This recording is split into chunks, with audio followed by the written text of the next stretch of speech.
मैं हरियाणा राज्य के मुख्यमंत्री के रूप में अपने कर्तव्यों का श्रद्धापूर्वक और शुद्ध अंतःकरण से निर्वहन करूंगा। ये मुख्यमंत्री गया, ये गया, कल और दूसरा मुख्यमंत्री आएगा। अरे भाई, आ जाए या ना आ जाए, आपको काम चाहिए। हाँ, मजे लेने वाले लोग लेते हैं, मजे लेने वाले लोग लेते हैं। और मैं तो कहता हूं भाई, जिस दिन ये करते करते थक जाओ ना, मेरे पास फिर आ जाना, फिर मैं कुछ और बता दूंगा तुम्हारे लिए काम करने के लिए। जैसे को तैसा, जैसे को तैसा खा लो ठंडे हैं, ठीक है? नहीं, वो भी देख लेंगे। और दूसरी बात यह है, जब ठावांगे डंडे तो जमानत की परवाह मत करो। महीना 6 महीने 2 महीने रहे होगे ना, तो इतनी पढ़ाई इस मीटिंगों में नहीं होगी। अगर 2-4 महीने वहां रहे होगे तो बड़े लीडर अपने आप बन जाओगे।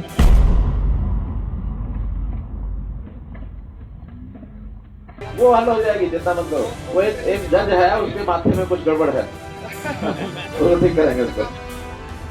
अरे ना, आप तुझे जिताऊं मैं। पकड़ लो इसको, अरे इसको पकड़ लो, ले जाओ, पकड़ ले जाओ, पकड़ के बाहर। हिम्मत कैसे होगी इसकी? अरे पकड़ के ले जाओ इसको बाहर। भाई थोड़ा देखो, जनता को बैठने तो मेरे मित्रों, आप तो साइड में खड़े होकर भी कहीं ले लोगे मेरा फोटो।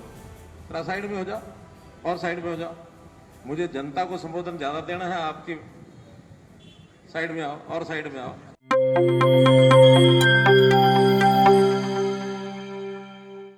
प्यारे दोस्तों, सादर अभिवादन। मैं हूं महेश कुमार वैद्य और आप देख रहे हैं एनजेपी हरियाणा।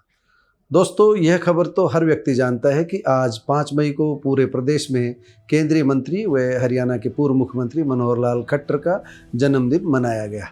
अहिरवाल हो या ब्रजभूमि फरीदाबाद, जाट बेल्ट हो या जीटी रोड बेल्ट, पूरे हरियाणा में आज मनोहर लाल छाए रहे।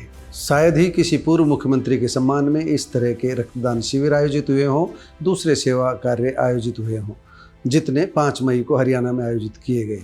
लेकिन सवाल ये नहीं है, सवाल ये है कि ऐसा कमाल किसने कर दिखाया। कम से कम मनोहर लाल खुद तो ऐसा करने से रहे, फिर किसके मन में ऐसा विचार पैदा हुआ जिसके चलते मनोहर लाल पूरे प्रदेश में छा गए। मनोहर लाल के जन्मदिन पर जो ताकत नजर आई वह बहुत कुछ बयां कर रही है, बहुत कुछ कह रही है। आयोजनों की होड़ यह बताने के लिए पर्याप्त है कि मनोहर लाल आज भी सुपर सीएम हैं। सुपर सीएम शब्द को नकारात्मक नज़रिए से देखने की ज़रूरत नहीं है, यह मनोहर लाल की ताकत है। अब जन्मदिन पर अपनाई गई सेवा नीति में राजनीति तो ढूंढी ही जाएगी। हो भी यही रहा है। कोई यह कह रहा है कि सीएम ऑफिस के आदेश पर रक्तदान शिविर आयोजित किया, तो कोई यह कह रहा है कि पार्टी कार्यालय से रक्तदान शिविर आयोजित करने के निर्देश थे, कोई अपने सेवा कार्य को किसी और से प्रेरित बता रहा है। हम इस बहस में नहीं पड़ रहे। आदेश कहीं से भी हो, आयोजन के पीछे कोई हो, सत्ता हो या संगठन, अगर दोनों भी हैं तो इनका होने का मतलब है मनोहर लाल कल भी ताकतवर थे, आज भी ताकतवर है। पार्टी के कई लोग उनके सानिध्य में रहकर अपना राजनीतिक भविष्य सुरक्षित देख रहे हैं। बेशक 2024 के चुनाव में मनोहर लाल किसी को टिकट नहीं दिला पाए और किसी को चुनाव नहीं जिता पाए, लेकिन उन्हें पता है कि मनोहर की कृपा हुई तो हार कर भी भविष्य संवर जाएगा। इसलिए जो लोग चुनाव हार गए थे उन्होंने भी मनोहर के जन्मदिन पर पूरे भव्य आयोजन किए। दोस्तों, जब 2014 के विधानसभा चुनाव से पूर्व मनोहर लाल ने हरियाणा में चुनाव प्रचार की कमान संभाली थी, तब मैं दैनिक जागरण में जिला प्रभारी का दायित्व संभाल रहा था। उनके चीफ मिनिस्टर बनने से पहले ही मैंने नपे तुले शब्दों में ये लिख दिया था कि मनोहर भविष्य के चीफ मिनिस्टर हैं, संघ की और मोदी की पसंद हैं, मनोहर ही उनकी पसंद है। उस समय कुछ लोगों ने हमारे अनुमान पर शक जाहिर किया था। यह उनका अधिकार है, हम उनकी आलोचना नहीं कर रहे हैं। हम आज एक बार फिर अनुमान लगाकर ये कह रहे हैं कि आज के आयोजनों का जिस स्तर पर भी निर्णय लिया गया, उस स्तर पर बैठे लोग मनोहर लाल का आशीर्वाद चाहते हैं। हो सकता है मोहनलाल बड़ौली जैसे नेता अपनी अध्यक्ष की दूसरी पारी के लिए उनका आशीर्वाद चाह रहे हों, और मुख्यमंत्री नायब सिंह सैनी जैसे नेता मनोहर लाल के प्रति कृतज्ञता व्यक्त करने के लिए रक्तदान शिविर व दूसरे सेवा के आयोजन करवा रहे हों। उनके प्रति कृतज्ञता व्यक्त करना बुरा नहीं है, जिन्होंने हमें ऊंचाई पर पहुंचाया हो। लेकिन यह बात सब जानते हैं कि डूबते सूरज को कोई नमस्कार नहीं करता, कोई नमन नहीं करता। आज का आयोजन यह बता रहा है कि मनोहर लाल उगते हुए सूर्य हैं, डूबते हुए सूर्य नहीं।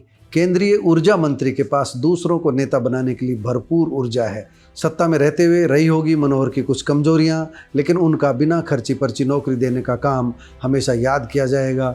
उनकी इसी नीति की बदौलत भाजपा तीसरी बार सत्ता में है और मनोहर लाल हरियाणा के मामले में लगभग उसी भूमिका में आ चुके हैं जैसी भूमिका कभी सुषमा स्वराज की हुआ करती थी। दोस्तों, अब थोड़ा सा मनोहर लाल के अब तक के सफरनामे के बारे में बात करते हैं, क्योंकि आज उनका जन्मदिन है तो उनकी बात होनी चाहिए। 5 मई 1954 को रोहतक के निदाना गांव में एक साधारण किसान परिवार के घर जन्म में मनोहर का जीवन संघर्षपूर्ण रहा है। हरियाणा के चीफ मिनिस्टर और केंद्र में मंत्री बनने का सफ़र मनोहर नहीं रहा है, उन्हें कड़ा संघर्ष करना पड़ा है। साइकिल पर सब्जियां लादकर रोहतक की सब्जी मंडी में बेची है। 10वीं पास करने के बाद उन्होंने दिल्ली के सदर बाज़ार में कपड़े की दुकान चलाई और साथ ही दिल्ली विश्वविद्यालय से स्नातक की पढ़ाई भी की, BA की पढ़ाई भी की। इसी दौर में उनका RSS से जुड़ना हुआ।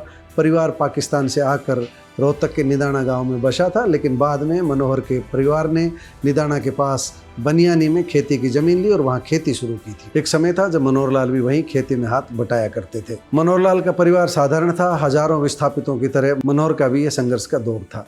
पिता और दादा ने शुरुआती दिनों में मजदूरी की। पिता हरबंस लाल चाहते थे कि बेटा मनोहर खेती में हाथ बटाएं, लेकिन मनोहर लाल डॉक्टर बनना चाहते थे। संघ से जुड़कर मनोहर लाल खट्टर डॉक्टर बनने की बजाय संघ के प्रचारक बन गए। पिताजी ने प्रयास किया कि मनोहर किसी तरह गृहस्थ आश्रम में लौट आए, लेकिन मनोहर तो कुछ और ही ठान चुके थे। वर्ष 1994 में मनोहर लाल को संघ से भाजपा में भेज दिया गया। इन्हें प्रदेश भाजपा का संगठन महामंत्री बनाया गया। तब पार्टी पर करीब 1.5 लाख रुपए का कर्ज था। मनोहर ने अपनी सूझबूझ से पार्टी कार्यालय को कंप्यूटरीकृत भी किया और कर्ज भी उतारा। दोस्तों, वर्ष 1999 का एक किस्सा बहुत प्रचलित है। तब हरियाणा में भाजपा व बंसीलाल के हरियाणा विकास पार्टी की गठबंधन सरकार थी। चौधरी बंसीलाल तब मुख्यमंत्री थे। एक दिन संगठन मंत्री मनोहर लाल मुख्यमंत्री बंसीलाल से मिलने पहुंचे। उन्हें इंतजार करवाया गया, लेकिन बंसीलाल ने कुछ देर बाद संदेश भेज दिया कि मुलाकात करना जरूरी नहीं है, उन्हें हरियाणा विकास पार्टी के संगठन मंत्री से मिल लेना चाहिए। कहते हैं मनोहर लाल ने उसी दिन यह कसम खाई थी कि जब तक बंसीलाल की सरकार नहीं गिरेगी तब तक वह अपनी दाढ़ी नहीं कटाएंगे।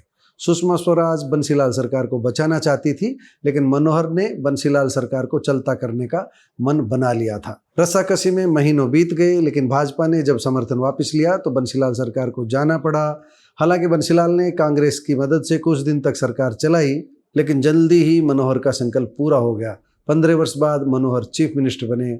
लगभग 10 वर्ष बाद पार्टी ने उनकी जगह नायब सैनी को हरियाणा की कमान सौंपी, लेकिन कुछ दिन बाद 13 मार्च शाम करीब 7 बजे भाजपा ने लोकसभा प्रत्याशियों की जो दूसरी सूची जारी की, उसमें मनोहर लाल को करनाल से पार्टी ने उम्मीदवार बनाया। उसी समय लग गया था कि मनोहर लाल केंद्र में मंत्री बनेंगे अगर मोदी सरकार सत्ता में आई तो। चुनाव जीतने के बाद वही हुआ। मोदी सरकार में उन्हें ऊर्जा, आवास और शहरी मामलों का मंत्री बनाया गया। मनोहर लाल को भाजपा के रोहतक मुख्यालय को कंप्यूटरीकृत करने के लिए भी याद किया जाता रहेगा। उन्हें कंप्यूटर सिखाने का काम खुद नरेंद्र मोदी ने किया था। मनोहर लाल की मोदी से पहली मुलाकात रोहतक में ही हुई थी। उन दिनों रेवाड़ी के ओम प्रकाश ग्रोवर भाजपा के प्रदेश अध्यक्ष होते थे, जबकि अरविंद यादव जिला महामंत्री का दायित्व संभालते थे। उन्हीं दिनों ओम प्रकाश धनखड़ भी रोहतक कार्यालय के संपर्क में थे। रोहतक कार्यालय में उस समय दीपक रसोइये का काम देखते थे। दीपक के हाथों की खिचड़ी मोदी और मनोहर दोनों ने खूब खाई और अपने साथियों को भी खिलाई। यह तब की बात है जब 1996 में मोदी को हरियाणा का प्रभारी बनाया गया था। पिछले वर्ष 11 मार्च 2024 को मोदी ने एक जनसभा में बताया था कि जब वह हरियाणा के प्रभारी थे तो मनोहर लाल खट्टर की बाइक पर पीछे बैठकर घूमते थे। मनोहर की कहानी लंबी है, लेकिन उनके जन्मदिन पर उनके किए गए कामों की थोड़ी सी चर्चा करना भी जरूरी है। मनोहर ने हरियाणा में डिजिटल प्रशासन को बढ़ावा देने के लिए काफ़ी काम किया। CM विंडो उनकी ही देन है, इससे काफ़ी लोगों की समस्याओं का समाधान हुआ। मनोहर लाल बेशक अब हरियाणा के मुख्यमंत्री नहीं हैं, लेकिन आज भी प्रदेश भर में उनके जन्मदिन पर जो गर्मजोशी और सक्रियता देखने को मिली, वह इस बात का संकेत है कि उनके कद और पकड़ में कोई कमी नहीं आई है। रेवाड़ी से लेकर महेंद्रगढ़ तक, नांगल चौधरी से लेकर झज्जर तक, रोहतक से लेकर चंडीगढ़ तक, जहाँ जहाँ भी आयोजन हुए हैं उनके पीछे मनोहर के प्रति श्रद्धा है। कहीं रक्तदान शिविर लगे, कहीं ज़रूरतमंदों को कंबल बांटे गए, कहीं ट्राईसाइकिल वितरित की गई, कहीं पर पौधारोपण जैसे सामाजिक कार्य हुए। दोस्तों, मनोहर लाल के सम्मान में जो ये आयोजन हुए, उनका सीधा अर्थ यही है कि मनोहर लाल आज भी राजनीति में चमकते सितारे हैं। उनकी कमजोरियों पर फिर किसी दिन बात करेंगे। जन्मदिन पर एक बार फिर उनकी कुछ उपलब्धियां हमने आपको बताई है। आपको मनोहर लाल से जुड़ी हमारी रिपोर्ट कैसी लगी, कमेंट बॉक्स में जाकर बताइएगा जरूर। नमस्कार, धन्यवाद।